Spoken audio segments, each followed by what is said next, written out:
ستا پدر کی ملا سنا کړلو چتا سوال کوم مزلتا د مغفرات په خاطر د پاک حضور منګه معاف کړی را نصیب کړی رب من تخپل قربتا رب استا شکر گزار یو منګ ډیرا مالا مال یو د ایمان په لوی دولت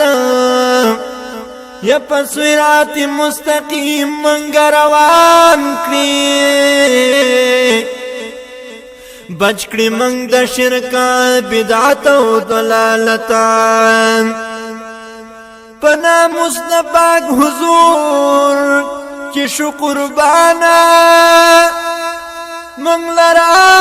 کړی رب ته داسې غیرات نو زخست رحمان داستا پلوی کرامات انشاءاللہ شم بداخل زپ جنتا